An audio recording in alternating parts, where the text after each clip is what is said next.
Hello and welcome to another one of these ADD videos. Today we're going to be discussing approximation. Calculus has many applications, specifically derivatives have many applications, and one of them is approximation. And we can use calculus to figure out things such as square roots or cube roots of numbers that aren't perfect squares or perfect cubes.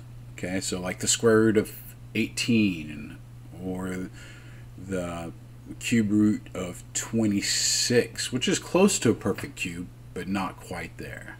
Okay, 27 is a perfect cube, or 16 is a perfect square. So what we're going to be doing is we're going to be using this formula here to approximate the value of, say, the square root of 17. Okay, where x will be the 17. A is going to be a number close to 17, but when I plug into my original function, is going to give me a whole number answer. So in this case, if I was using square roots in 17, 16 is a perfect square and close to 17. So I could use 16 as my A, and f of A would be the square root of 16, which would be 4. All this will be more apparent once you see the example. This is just kind of giving you a introduction, kind of getting your foot in the water to see how the water feels, you know. So don't panic if you don't get it at first. Once you see it in action, it'll make all kinds of sense. Then that general function you're going to take the derivative of and plug in the value. So let's look at the steps a little bit more concretely, and hopefully at that point it'll make sense. So let's say we were given the square root of 17. What we would need to do is we would need to take the square root of 17 and convert it to a general function. So the square root of x would be your general function f of x. Then at that point you would need to pick a number that's close to 17, but when I plug into the square root of x, you're going to get a whole number answer. Well, 16 is a perfect square, so your a would be your 16. Okay, so you're going to pick an x value, a, 16, close to the original x.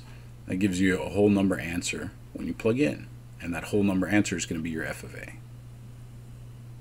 In this case, the square root of 16 is 4. So a and f of a was 4.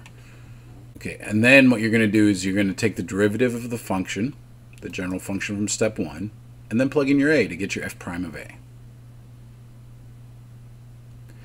And finally, you plug and chug into that formula. All right, so again, general function, our example is square root of x.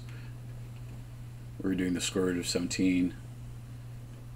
Your a value close to 17 was 16, because when you plug in the square root, you're going to get a perfect square. And that's basically it.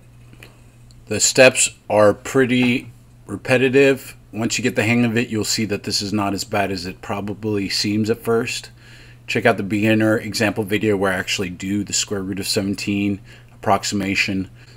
So, as always, practice, practice, practice. That's the key to all of this. Most important thing you could possibly do, more than tutoring or watching videos, is doing problems on your own and checking your answers, making sure you are getting them right. But also check out the example videos. As always, pause the video and try to do the solution first, and then check your answer for best results.